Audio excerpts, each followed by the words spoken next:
guys, today we are with Karishma Chhabria, who has been a cabin crew, who's been a corporate trainer and also Mrs. India Worldwide 2017. Today we're talking about women entrepreneurship, what they have achieved. They have gone through the bad part of it, the up and downs, the challenges. Today we have someone with a bright example of that, and we are in conversation with Karishma. Hi Karishma. Hi Prabhash. Thank you very much. So you've been as in the India International, you've been an entrepreneur. So how did it all started? Would you like to give a little bit brief about your background and how you started? So I started my career with Jet Airways. I was a cabin crew. That's what my first job was. So I was a cabin crew for about a year and a half. So I thought that was my dream job and I thought I would want to fly. But then within a year or so I realized it's not what I wanted to do. I just felt really brain dead. And I felt like I was just doing a lot of physical labor with giving and receiving trays, and that's about it. I didn't learn too much at that point in time, which is why I felt like it's time that I move somewhere or do something. That's when I requested Jet Airways to absorb me anywhere at all. So they absorbed me with the training firm of theirs, and I started doing inductions for various batches, and that's when I realized I have a passion to talk. Right. I have my passion for public speaking, and I have no butterflies in my stomach, and that's, I think, the most comfortable space that I'm in when I have to address an audience. So there was a lot of impact of hospitality industry or the aviation industry in your life. Yes, so how the transition happened from Jet Airways to being an entrepreneur yourself? So I was working as a corporate employee after Jet Airways for almost 4 years. I was working with various Capital One, American Express, and various Virgin Atlantic, British Airways, various clients, and I learned a lot of work with them. So I worked as an employee, became a corporate trainer for almost 4 years. Then came a point where I felt that I need more, and I didn't want to be stuck with a company with the same thing again and again. There's always been a need for new, bigger and better things that I've always had, which is when I realized that maybe I should just start something of my own. And if I ever fall back, I'll go back to a corporate job. Right. But I gave myself that cushion and just leaped in, and then that's when I started with a freelance consultant. So not even an entrepreneur, but as a consultant. So I was lucky enough that within the first 6 months of just being a consultant, so much work started pouring in that it was impossible for me to handle it on my own. And that's when my company, Get Skills Training Solutions, came into place. So being going through that transition, what are the top challenges came on your way and how did you overcome that? So the biggest challenge was negotiating on that monthly salary coming in. So the end of the month, the paycheck security is what I had to let go of for a while. And that was pinching for quite some time because I was very highly paid as a cabin crew and then as a trainer. And then for a while it was, you're just about meeting ends, you're meeting your startup costs, and that's about it. So that was my biggest challenge. And acceptability in terms of knowing that sometimes there will be work and sometimes there will be no work. And not that you will have work 24/7. But of course, once you take off, there had to be that amount of persistence, that perseverance, that patience to hang in there till you start taking off. So what basically motivated you to start your own company? Did you find any inspiration? Do you have any role model behind it? Somebody to look up to? My role model has always been my yesterday. I have not had this one person who I've looked up to or one hero that I've had in life. Or I've never had a hero. I've always had this whole thing about competing with myself. That am I better than what I was yesterday? Why am I doing the same thing? And you know, someone once said that if you do the same thing over and over again, you're not going to get different results until you start doing things differently. When you become an entrepreneur, you are one day a CEO, you are the very second day, very a sweeper or taking. So you're everything. Yeah, you're almost doing everything. So, but when running a corporate training company, it requires various skill sets, right? From preparing the modules, sending it to your clients, doing a negotiation, the sales part, marketing. So, how did you manage doing multiple roles, being a single person? So, initially I was single. And then I of course expanded and I hired a lot of people who were working for me, but all of them were freelancers. Simply because my model doesn't require anyone who's a full-time employee. same person may be required at different places at the same time.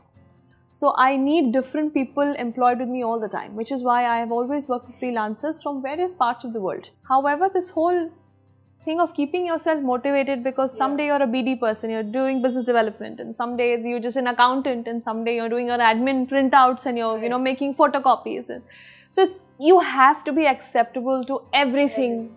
And honestly, for me, I absolutely love what I do.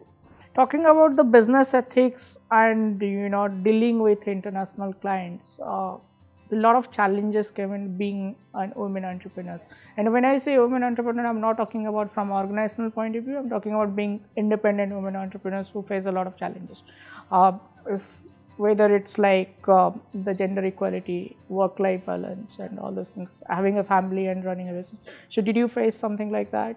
I think that's in every woman's story. Right.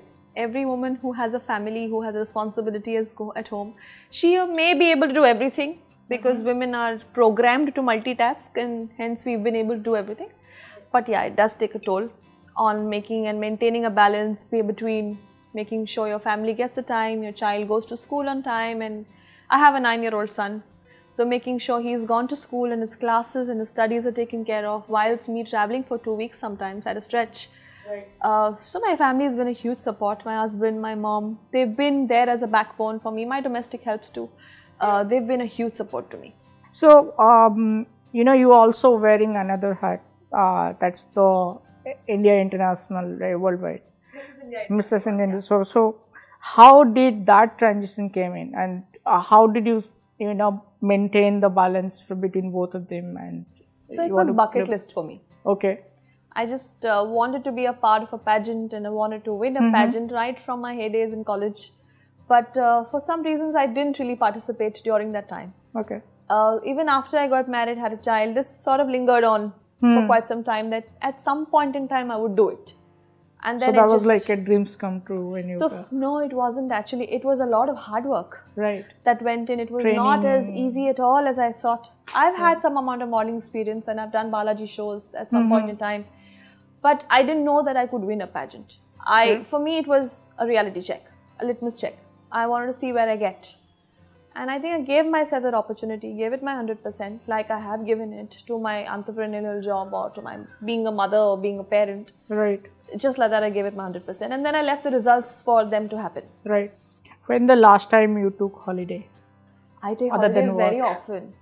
Okay. I generally mix work with pleasure. So for me, going off on a training assignment is holiday, because then I have my evenings to myself. And then of course, family holidays keep happening on and off too. Right. And my girls' holidays all keep happening. So I make time for everything. Everything. Yeah. Right. And of course, just to keep in mind, at the end of the day, you cannot make everybody happy. That's true. So there will be some point in time that somebody will be unhappy. So so one has to make sure that you don't try to make everybody happy. You just try and create a very healthy balance. Right. And that's what I strive for. So what are the top 3 holiday destinations in your bucket list? Don't make me do that. Don't make me choose 3. I have the whole world to see. I'm not going to choose 3. So for me, for the next year, let's Europe. I want to go on a backpacking trip to Europe and just go as an adventurer and not book hotels and just carry a bag and just move.